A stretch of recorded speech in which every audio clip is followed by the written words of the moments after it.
let's delve further into the subject.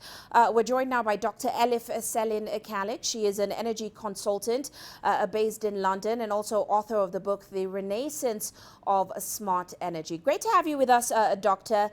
Now, as we were just discussing, the dependency on Russian gas varies between EU nations. While we know some can cope with those stoppages, there is some real fear from countries such as Germany who are gas reliant. So to what extent is this reality now impacting those talks within the EU on Russian sanctions?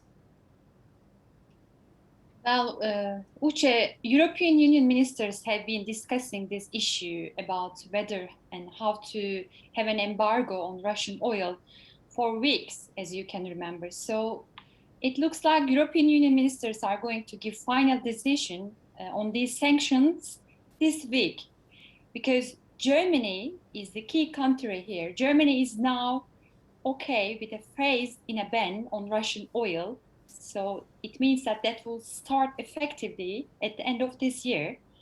So it will give 8 months to Germany to prepare, actually. 7 months to prepare, to try to find other sources of oil, to try to change some ships patterns for oil and gas as well. And it is stated by Germany's energy security report published last week that the end of dependence on Russian oil imports by the end of this year is realistic. So let's see, if you want, let's see Germany's dependence figures on Russian energy before war and after war. The general dependence level was approximately 55% before the outbreak of the Ukraine war. Now, it is stated by the Germany's energy minister, Robert Habeck, last week. This energy dependence level now in total is below 35%. So also the government, German government, as a pioneer of energy transition in Europe region, aims to have several floating energy terminals in German ports as an alternative to Russian oil and gas. So it will be available to receive this gas by late 2022 and early 2023, actually. Right. Well, it does raise the question, currently, is Russia's strategy sort of succeeding? Because these payments in rubles, it will certainly somewhat help to shelter Russia's economy. But how much is it protecting the country from the impact of other sanctions? Yes, good question. We must underline that, actually, why Putin is demanding to be paid in rubles.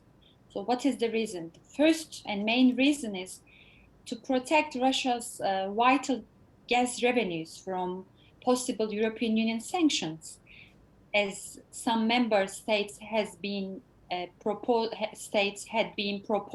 in the past, as you remember.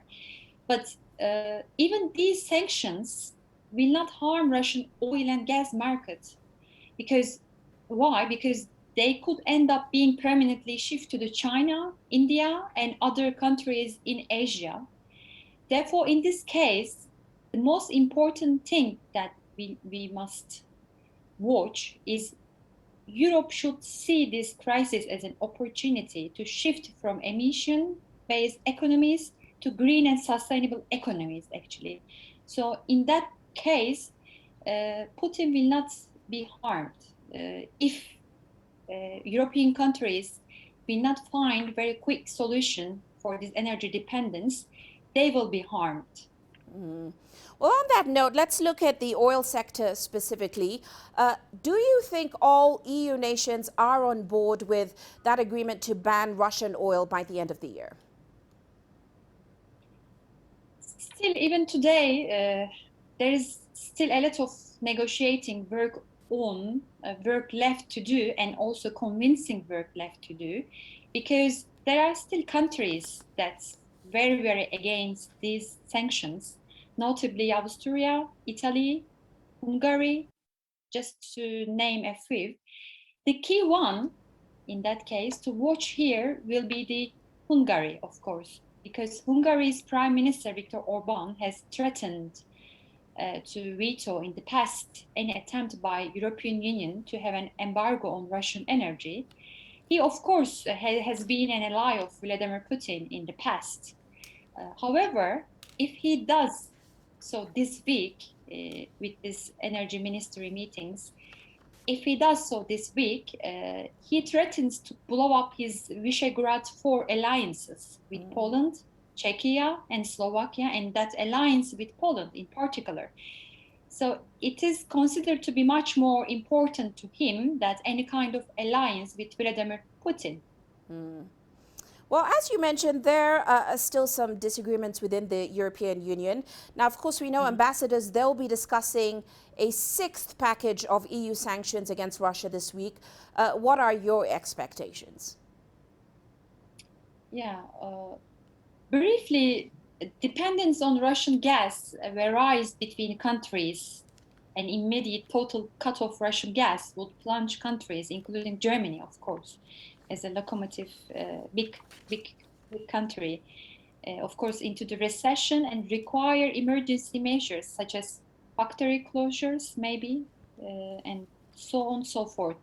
Therefore, it is important to care every single European Union country's benefits in these talks between energy ministers. But my assumptions is, my expectations are, there will be three options are being considered as European Union sanctions on Russian oil and gas. First one is imposing an embargo. Secondly, setting a price cap. And thirdly, creating a payment mechanism like alternative to the SWIFT to hold the profits that Russia has received since the start of the Ukraine war. So those are the three main scenarios that will be applied as a sanctions in the upcoming weeks. All right.